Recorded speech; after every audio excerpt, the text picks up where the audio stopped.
விருதுநகர் மாவட்டம் கிருஷ்ணன் கோவிலில் கல்வி பணியில் கடந்த 34 ஆண்டுகளாக சிறப்பாக சேவையாற்றி வரும் VPMM கல்வி நிறுவனங்கள், கலை மற்றும் அறிவியல் கல்லூரி, பொறியியல் கல்லூரி, நர்சிங் கல்லூரி, கல்வியியல் கல்லூரி உள்ளிட்ட பல்வேறு கல்வி நிறுவனங்கள் ஒரே வளாகத்தில் 1500 ரூபாய் கொடுக்கல. வனத்துறை அமைச்சர் உட்காருங்க. மாண்புமிகு முதலமைச்சர் அவர்கள் லஞ்சம் இல்லாமல் நல்லதே செய்து கொண்டிருக்கிறார். வனத்துறை அமைச்சர் உட்காருங்க. அவர் பேசிய அவர் குற்றச்சாட்டு சொல்லி அவைக்குள் நீக்கப்படுகிறது. உட்காருங்க.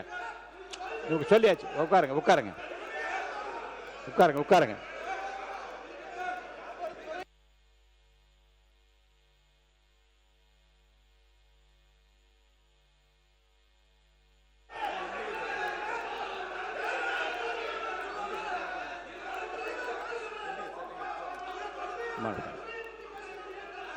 உட்காருங்க உட்காருங்க. மாண்புமிகு அவை முன்னவர், மாண்புமிகு பேரவைத் தலைவர்களே, முன்னாள் முதலமைச்சரை பற்றி பேசிய அவருடைய கருத்து அவை குறிப்பிலிருந்து நீக்கி விடுமாறு அன்போடு கேட்டுக்கொள்கிறேன்.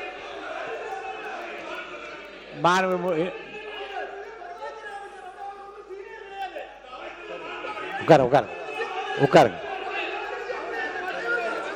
மாண்புமிகு உட்காருங்க. நீக்கிட்டேன். அவை குறிப்பில் நீக்கி இருக்கேன். உட்காருங்க. மாண்புமிகு உறுப்பினர் பேசுங்க. இனிமேல் குறுக்கீடுகளுக்கு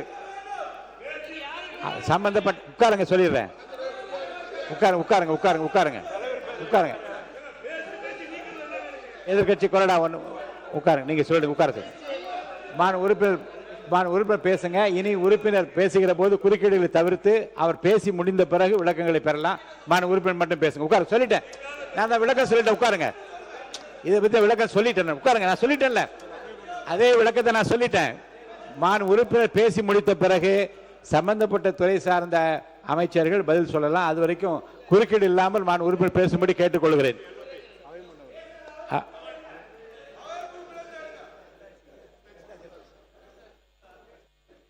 உறுப்பினர் நேரு அவர்கள். மாண்புமிகு பேரவைத் தலைவர் அவர்களே, மாண்புமிகு பேரவைத் தலைவர் மிக அருமையாக இந்த சபையை நடத்தி கொண்டிருக்கிறீர்கள். அமைச்சர்கள் பதில் சொல்கிற போது திராவிட முன்னேற்ற கழகத்தை பற்றியும் திமுக தலைவரை பற்றியும் அவர்களுக்கு என்ன மனதில் பட்டதோ அதை சொல்கிறார்கள். நீங்கள் அது தவறு என்று சொல்லி நீக்குகிறீர்கள். ஆனால் நேரடியாக லைவ் போய் கொண்டிருக்கிறது. அந்த காலத்தில் லைவ் நேரடியாக கண்ட்ரோலில் இருக்கும், பத்திரிகையெல்லாம் வராது. இப்போ நீங்கள் நீக்கினா பத்திரிகையில் தான் வராது. மேலும் காலையிலிருந்து வனத்துறையை பற்றி அவ்வளவு பெரிய விவாதங்கள் நடைபெற்றது. வனத்துறை அமைச்சர் அப்போது வாயை துறக்கவில்லை.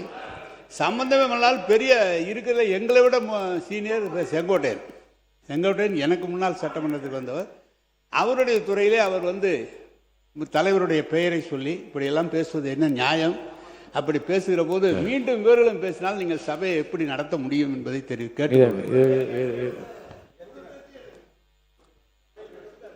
இல்லை அது இல்லை. மாண்புமிகு பேரவைத் தலைவர், ஏற்கனவே ரூலிங் இருக்குது.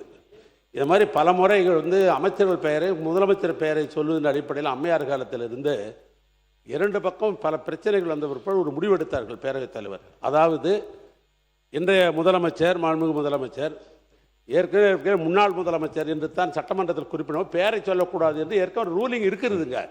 ஆனால் அதை கடைப்பிடிச்சா இந்த பிரச்சனைகள் பாதி அடங்கிடும். அதனால் மரியாதை குறைவாக இந்த சட்டமன்றம் நடக்கணும். அதனால் அமைச்சர் பெயரை சொல்வதை விட மாண்புமிகு துறை அமைச்சர் என்று சொல்லலாம். அதுவும் குறிப்பாக முதலமைச்சரை விழிக்கிற பொழுதும் சரி, முன்னாள் முதலமைச்சரை விழிக்கிற பொழுது முன்னாள் முதலமைச்சர் என்று தான் விழிக்கிற ரூலிங் இருக்கிறது. அதனால் அப்படி கடைப்பிடிச்சாதான் ஒன்று. இன்னொன்று ஏற்கனவே என்னன்னு கேட்டீங்கன்னாக்கா, ஏதாவது அவசர கருதி உடனே பதில் சொன்னாதான் அமைச்சர்கள் எழுதணும். ஏன்னா அமைச்சர்கள் கடைசியாக பேசுவதற்கு நிறைய வாய்ப்பு உண்டு. அவர்களை பொறுத்தளவுக்கு நேரத்தினால கருதி சொல்கிறேன். நான் எல்லாத்துக்கும் எழுந்து அப்பப்போ பதில் சொல்லணும்னு நினைச்சாக்கா உங்களால் நேரம் கொடுக்க முடியாது. அதையும் கொஞ்சம் பாருங்க. மாண்புமிகு உறுப்பினருடைய கருத்துக்கள் கவனத்தில் கொள்ளப்படும். நேற்றைய தினம் நம்முடைய முதலமைச்சர் அவர்கள் சென்னையிலே கோட்டையிலே கொடியேற்றினார்கள். அந்த கொடியேற்றுகிற அந்த வாய்ப்பை வாங்கி கொடுத்த புண்ணியமான கலைஞர்றான். அதற்கு ஒரு நன்றி வேண்டாமா? நேற்று கோட்டையிலே கொடியேற்றிய நம்முடைய முதலமைச்சர் இங்கே உட்கார்ந்திருக்கிறார்கள். நீங்கள் எல்லாம் முன்னால் உட்கார்ந்துருக்கீங்க. நாங்கள் டிவியில் பார்த்தோம். நீங்கள் அந்த ஒரு நிமிஷம் சந்தோஷத்துக்காகவாவது கலைஞரை பாராட்ட வேண்டும். கலைஞர் இல்லை என்று சொன்னால் இந்தியாவில் எந்த முதலமைச்சரும் சுதந்திர தினத்திற்கு கொடியேற்றிருக்க முடியாது. இன்னும் சொல்ல வேண்டும் என்று சொன்னால் வனத்துறை அமைச்சர் உட்காருங்க. வனத்துறை அமைச்சர் உட்காருங்க. வனத்துறை அமைச்சர் உட்காருங்க. மைக் கொடுக்க வேணாம். அமைச்சர் உட்காருங்க. வனத்துறை அமைச்சர் உட்காருங்க. வனத்துறை அமைச்சர் உட்காருங்க.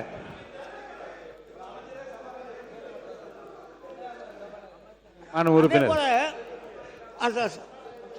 மாண்புமிகு முதலமைச்சர் அவர்கள்.